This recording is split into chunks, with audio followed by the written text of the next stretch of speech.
Assalamu alaikum. Урматтуу Каракөл шаарынын тургундары.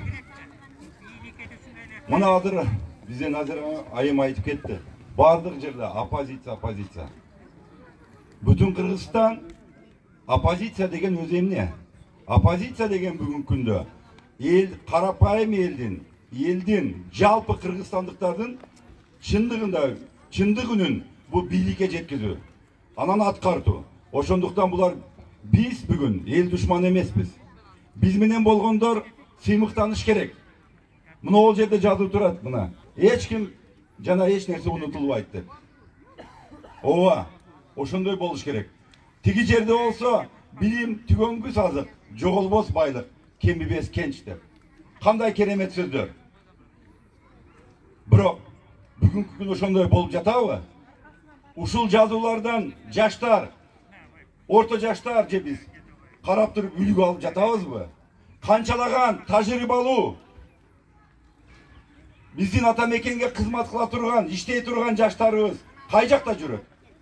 Бир гана Россия Федерациясында 1,5 миллиондой жаштарыбыз жүрөт. Мигрант болуп.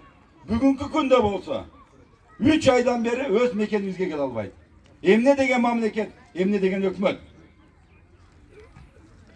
Бүгүнкү күн азыркы учур бул ак менен караны, адал менен арамды, байлык менен абийирдин күрөшү жүрүп жатат.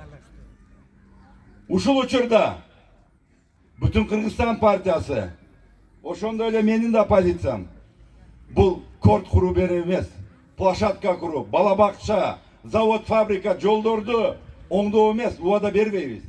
Биз бүгүн жемкорлорду, контрабандисттерди, ууруларды жетер жерине жеткизип, аларды биз кустурабыз бүгүн.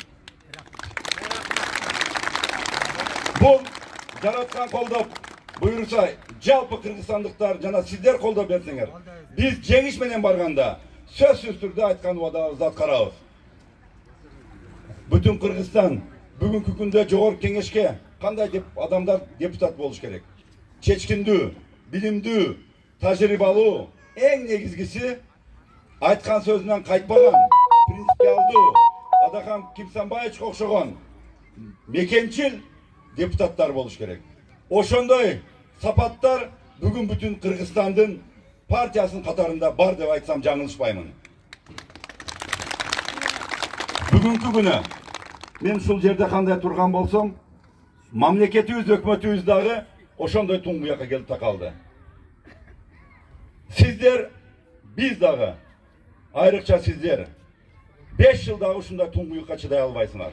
Артка жол жок. Бирок кээ бир адамдарга, ууруларга, жемкорлорго жол бар. Алар каалаган шаарына барып жашайт. Ошондуктан, урматтуу шаардык туугандар, 4 октябрь күнү бардыгыңыздар бир муштумдай болуп, чыныгы жүрөгүңүздөр менен, бир арнамысыңыздар менен шайлоого барып катышып, бүтүн Кыргызстанды шайлап берет деген терең ишеничтемин. Ошондой эле мен ачык айтайын, бүгүнкү күнү сиздердин добушуңуздарга биз муктажбыз. Биз ошого толук ишенебиз. Учурдан пайдаланып, мен жаш балдарга, жаш спортсмендерге айтып кетер элем. Мына кече жакында Араванда болгон окуя өтө жат көрүнүш. Урматтуу инилерим, урматтуу спортсмендер, урматтуу жаштар. Көрүнгөндүн куралы болбогула. Сиздер дагы эл жетесиңер. Мына жаш кыз отурат ушул жерде. Кийин бала чакаңардан суралат, айтат. Элден бир нерсени жашырып болбойт. Кыңыр иш 40 жылда билинсе, азыркы учурда 4 саатта бардыгы билинет. Керек болсо 4 секундта. Азыр 21-кылым. Балдарыңар чоңойгондо сурайт. Атаң ким болгон? Энең ким болгон деп. Ошондо айтып жүрбөсүн. Атаң убагында жемкордон акча алып, ошолорду шайлап, мамлекет ушундай болгон деп, талкалап бүткөн деп. Ошондуктан азыр ойлонуш керек. Ынтымактуу болуш керек. Сиздерге, шаардыктарга жакшылыкты каалайм, алтын башыңыздар аман болсун. 4 октябрда бүтүн Кыргызстанды шайлайт деп ишеничтемин. Аман болуңуздар. Урматтуу агалар, аябай суроо көп болду. Муну ыңгайлуу болуш үчүн отуруп жооп берсем болобу? Себеп бир колдон экинчи колго алганга ыңгайсыз болуп калбасын дегеним. Мен окуп да үлгүрбөй атам, аябай көп келип атат суроолор. Мен ар бирин түз окуй берем. Тияқтай бака. Кандай жазылса ошондой окуйм. Кызга барсаңыз? Эжеге. Сизден сураныч, мамлекеттин карызын ким төлөйт? Жеп ичкендерден кустурбайбы, дагы байлар депутат болуп келбейби? Коркунуч барбы дейт. Кандай депутаттар депутат болуп келет, ал элден көз каранды. Эл кандай болсо ошондой болот. Мына азыр сиздерге Аксыдан, же бул жагы Үч Теректен, башка жактардан адамдарды алып келип каттатып атат. Шаардын калкынын саны эселеп өсүп кетип баратат. Аны ким жасап атат? Паспортун үйүнө кирип барып сандыгынан сууруп алып аткан жок го. Өзү колу менен алып чыгып, бир колу менен паспортун берип, бир колу менен алчу баласын алып атпайбы? Анан кайра бизден сурап коесуңар да, коррупция болуп атат. Коррупцияны биздин элден башталып атат да айланайындар. Биздин элибиз өзү ошо коррупцияга малынып, ошо менен барганга макул болуп атпайбы? Мен азыр Алабукада айттым. Эртең ошол болбогон 1000 сомду алам деп, балаңызды, небереңизди там сала турган чектен курук калтырасыз. Эмнеге дейт? Себеп сиздин каттооңуз бул жерде эмес да. Сиздики таш көмүрдө же шамалды сайга түштү да. Же кербенге барып коюп койду. Эртең пенсияга кантип чыгасыздар? Ошол сиздерден 1000 сом берип коюп, паспортуңарды алып каттоого тургузуп аткан азаматтар шайлоо бүткөндөн кийин сиздерди кайып ордуна алып барып коет дейсиздерби? Паспортуңар эмес, силердин өзүңөрдүн керегиңер жок аларга эртеси күнү. Токтобойлубу эми? Токтобойлубу айланайындар? Кантип төлөйбүз дегенге мен айтам. Баарын бирден берип турчу мындай. Отуруп жооп берсем окшошпойт экен биринчиден. Экинчиден ар бир кишинин көзүн карап тургум келет экен. Мен көзүмдү жашыра турган эч нерсем жок. Сиздердин да көзүңөрдү карап турган болсом, менин айтканымды түшүнүп атасыздарбы, жокпу? Ошону байкап турушум керек. Кайдыгерлик барбы же жокпу деп.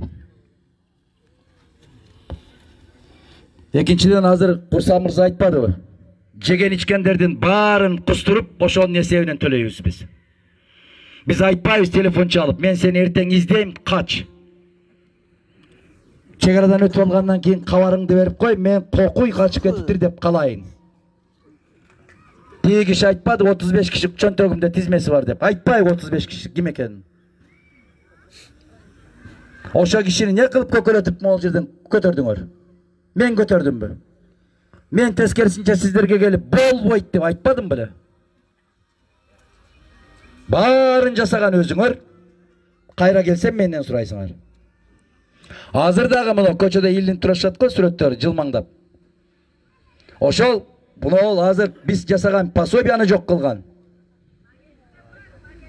Мына атаңдын машинасы бар экен, энеңдин малы бар экен деп балдарга пособия бербей койгон 90 депутат кайра жаңы шайлоого келет. Силер кучак жайып тосуп атасыздар го. Кол чаап атасыздар го, бата берип атасыздар го. Аны Өзбекстан, Казакстан шайлап аткан жок аларды. Бирок алар башка көйнөк кийип алган. Башка шапка кийип алып келет. СДПК деп, СДПКга ким каршы чыкса ошол жерде кууп жүргөн мэр эмес беле? СДПКга каршы чыкса ким болсо ошону мага окшогон жигиттер тартып жүрбөдү беле камерага? СДПКнын түбүнө ким жетти? Оппозиция деген Мадумаров жеткен жок. Эл жок, эл жеткен жок. СДПКдан чыгып барып депутат болуп, СДПКдан барып спикер болуп, СДПКдан президент болгон азаматтар жок кылып атат го. Ким экен элдин душманы? Бүгүн башка партия менен аты менен келип атат. Аксакалдар. Мына жерде аксакалдар деп атам, көбүңүздөр мен теңдүү эле экенсиздер. Эми ойлонбойлубу кичине.